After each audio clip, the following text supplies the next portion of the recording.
mechanisms do they need to make sure that this deal stays in place over the coming years? I think there were some concerns expressed yesterday that in the past when deals have been struck, it's been sort of whittled away. I don't want to talk too much. Part of what they should do is be upfront about enforcement. You know, if the committee... General, and making a couple of points today, I was referred to by one of our colleagues as a dictator. And I'm not offended at that. I understand the frustration of what's going on, but I think there's some significant points that the American people ought to hear about where we are and what we're doing. Quite frankly, if you look at our financial situation, you look at the history of the world, no country's ever recovered from the situation that we find ourselves in terms of our debt to GDP ratio and our debt to our export ratio. We, in August, before we left here, passed a piece of legislation that goes a small amount towards fixing the very real problems that are in front of our country in terms of spending money that we don't have on things that we don't absolutely need.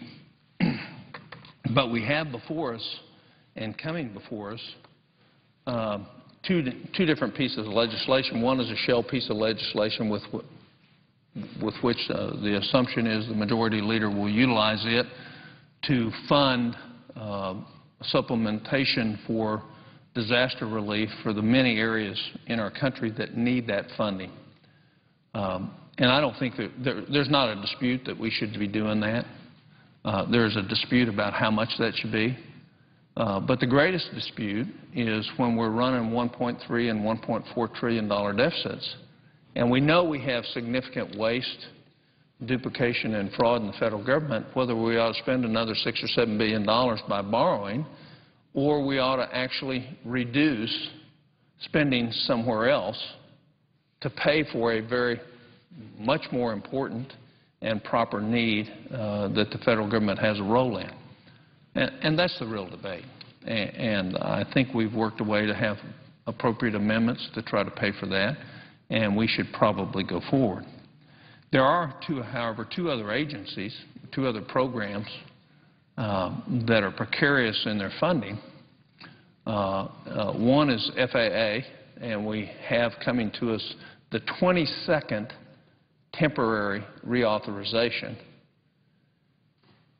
and the transportation bill, which is, I believe, its 6th temporary reauthorization.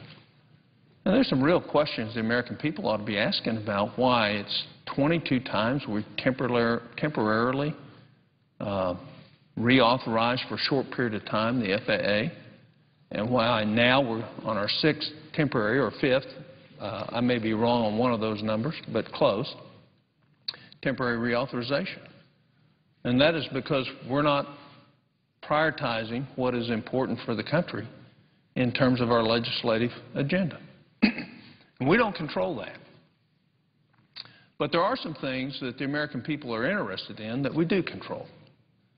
The Highway Trust Fund has received a supplementation over the last 4 years of $35 billion from the American taxpayer outside of the taxes they collect for that trust fund. And out of that amount of money, billions of dollars have been spent on things other than highways and bridges. And we now have 146,000 deficient bridges in our country, some in every state in the country. We have more now after the floods up in the Northeast. We have significant problems, and we have a limited amount of money. And what is in front of us is another short-term extension of 6 months for the transportation funding, which continues to spend money on things that are low priority. I'm not saying you couldn't spend the money on it. But when we're short of money and we're borrowing money to put money into the trust fund, and our number one priority ought to be safety and quality roads and bridges, to take significant funds and say we're going to spend them on things that are not a priority now, not when we're head over heels in debt, not when the trust fund is precarious, then we ought to not force states to spend money that they don't want to spend. And yet in this bill is 10% of the surface transportation monies have to be spent on enhancement. So that tells Oklahoma or any other state that if you have an excess number of bridges, it doesn't matter that that's a safety problem for your citizens. We're still going to make you spend this 10% money over here that doesn't have anything to do with safety or true transportation. But we're going to require it because we can. Except the problem is the people in your state paid the taxes in the first place for their highways and their bridges, not for their museums, not for all the hundreds of other things that are spent that are low priority. So I thought I might give us a little flavor of what some of those things are. And I'm not saying, if we were at a different time where we had an excess of funds, I'm not saying they're necessarily bad. But when we have bridges falling down in this country and concrete, like last summer before last in Oklahoma, falling out of an interstate highway bridge, injuring somebody, falling into their car as they drive under it, I would think that we would want to repair this 146,000 bridges rather than spend money redecorating a sign. So let me just go. I won't go through all of them. I'll put them all into the record. But let me go through a few of them just to see if the American people actually believe we should have not fixed bridges or roads and we ought to spend this money, I'm fine. If the Senate believes that we ought to not fix bridges, we ought to not concentrate on safety, we ought not concentrate on the quality of our roads and bridges, and they vote it down, I'm fine too. But the fact is we ought not to be spending money when we have the large hundreds of thousands of bridges that are dangerous to people in this country. And all we're saying is if your state wants to continue to spend money on something other than safety and bridges and roads, fine, you can. But don't make those of us that already have a big problem with safety have to spend money on something that doesn't protect our citizens, doesn't enhance their highways by spending money on something that's called an enhancement but doesn't enhance their safety or their ability to commute. So what are some of them? Lincoln Highway 200-mile roadside museum, Pennsylvania.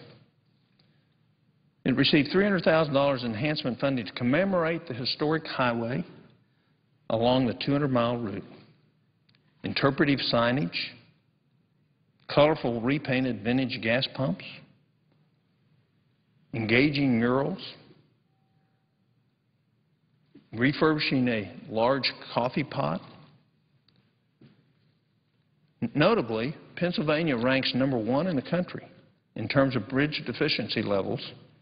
46% of the bridges in Pennsylvania are either structurally deficient or functionally obsolete. Well, $300,000 would have fixed 2 of them. So we chose to not fix 2, but spend the money elsewhere. Different time? Sure, if you want to do it. Or if Pennsylvania wants to spend it, let them. But don't force them to spend money on something that doesn't protect the quality of transportation for their citizens. How about Chinatown Gateway? $250,000 enhancement to supplement the construction of the Trend Wagons Gateway to the Chinatown area. California has over 7,000 bridges that are structurally deficient or functionally obsolete. 1 out of every 3 bridges in California is in trouble. And we're doing aesthetics instead of fixing bridges. How about this White Squirrel Sanctuary in Tennessee? Kenton, Tennessee, located in Gibson County, calls it the home of the white squirrel, the albino squirrels. They received $111,000 in transportation enhancement funding to construct a white squirrel sanctuary. Walking trails, brick crosswork, footbridge, and a head parking lot. 7,700 bridges that are structurally deficient in the state of Tennessee. They didn't necessarily want to do this. They didn't have any choice. They had to spend 10% of their surface transportation money on things like this. Or Tuscumbia Landing, Sheffield, Alabama, $104,000 to investigate Tuscumbia Landing's architectural features. The only problem is 23% of Alabama's bridges are structurally deficient. That could have fixed 2 of them. Or how about the National Corvette Museum Simulator Theater in Warren County, Kentucky? $200,000 to build a Grant Simulator Theater. 31% of the bridges they cross in Kentucky are structurally deficient. Or the Pennsylvania Trolley Museum, $400,000 to construct the Pennsylvania Trolley Museum. Great idea if we're in the black and we're in good cash flow. But when Pennsylvania leads the nation in deficient bridges and dangerous bridges, why would we spend that money there? Why would we force them to spend that money? And I can go on, and I will add to the record multiple other examples, all the way up to 40 separate examples of where we're spending money, but we're not fixing bridges, we're not pouring asphalt, we're not laying concrete, we're not decreasing congestion, we're not increasing safety. What we're doing is we're following the rules of Washington when we have greater needs. You know, we're in trouble as a nation because Congress doesn't set priorities. And when they do set priorities, there's no connection to reality of our financial situation. So we have some options on how to go forward. One of the options would be to take the FAA bill, split it out, approve it, and send it back to the House. FAA is taken care of. The second option would be to pass the highway extension for 6 months with the elimination of enhancements and send it back to the House. But I will not give a unanimous consent as my right as a Senator of the United States for us to continue to spend billions of dollars on things that are not a priority when this country is struggling to survive. Its very survival depends on us changing the way we do business. And if that means that the highway transportation bill does not get approved, so be it. But there has to be a point in time in this country when we change direction and we start meeting the obligations that are put before us. And the number one obligation is to start spending money where it does the most good and quit spending money that we don't have on things that we don't absolutely need. And with a 35% deficit, and we're going to run another $1.3 trillion deficit next year, which will cost a significant amount of funds for our kids and our grandkids just to repay what we're going to waste next year. There ought to be a time at which we say enough's enough. And I know that there will be several, including my own senior senator, who will be unhappy with my position. But I believe it's time to draw a line in the sand for the American people, for our future. It's not popular. It's certainly not expedient, but it's absolutely the right thing to do. So if the Senate wants to solve the problem with these 2 bills, we can split them up or we can keep them together. But we need to end the enhancements right now until we get the Highway Trust Fund healthy again, 1, and number 2, until we get our country healthy again. And when we do, I'll be happy to defer. And remember, we're not saying you can't do it. We're just saying you ought to have the option to not do it. With that, I yield the floor.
Mr. President, I suggest the absence of a quorum. Clerk will call the roll. Mr. Akaka.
The pending business in the Senate is still that bill that renews trade restrictions against Myanmar, also known as Burma.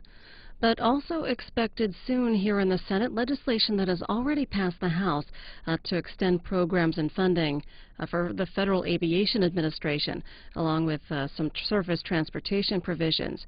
Current FAA authorization expires on Friday. The House Energy and Commerce Committee held a hearing today talking about the reliability of the electric grid. A member of that committee, Representative Lee Terry of Nebraska, was on this morning's Washington Journal to talk about it.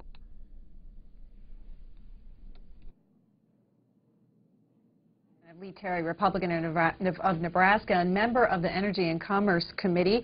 The Energy and Commerce Committee yesterday passing a couple of bills dealing with EPA regulations, and part of the overall effort by House Republican leaders to put bills on the floor this fall either eliminating or streamlining regulations, EPA and otherwise.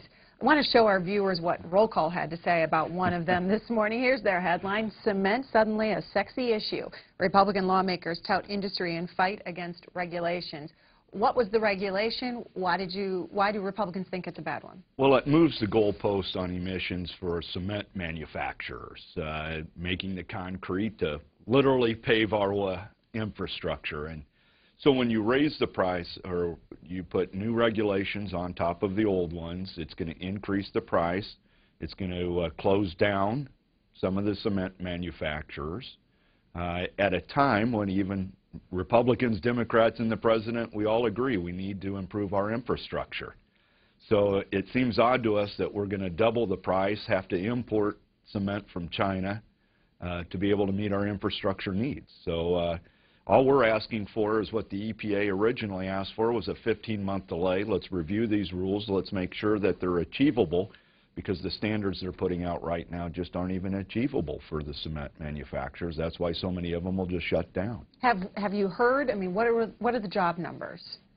Well, it could be several thousand. You know, it's not a huge industry employing millions of people, but there are tens of thousands of people in that industry, and they could lose as much as 20% of their workforce over these rules.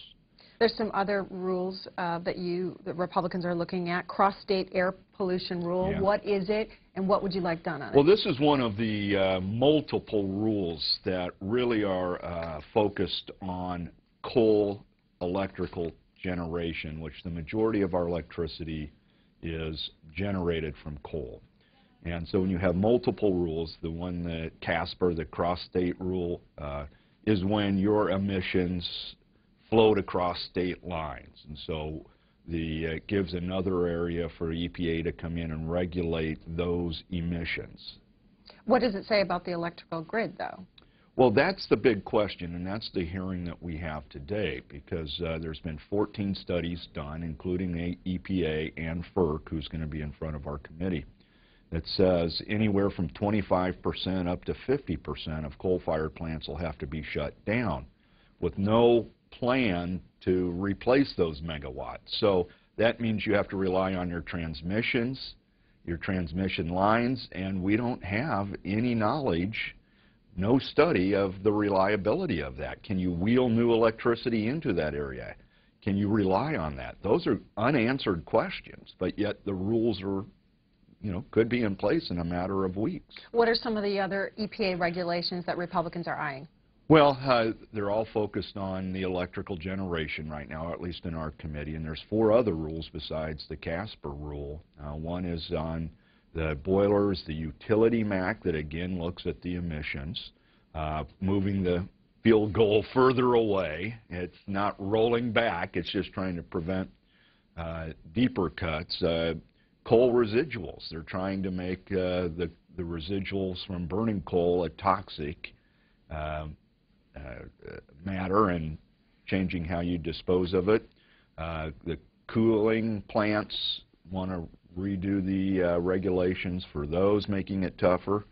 And then just looking at all new sources of emissions, which will affect all ability to generate electricity. I just worry that when you put all these together, they haven't been studied in their totality. It's called the train wreck. Mr. President, I would ask that we just don't know what's suspended. Without objection. Mr. President, it's with a great deal of sadness that I have to tell you that Senator Malcolm Wallop, the 18th Senator for the state of Wyoming, passed away this afternoon. He's been ill for some time, but has had a very active life and made a great deal of difference in this body. We were very fortunate to have Malcolm Wallop represent us in the Senate for 18 years, and for all of his 3 terms, he was a powerful and effective presence in the Congress that ensured people of Wyoming that they were heard and that their concerns were being addressed.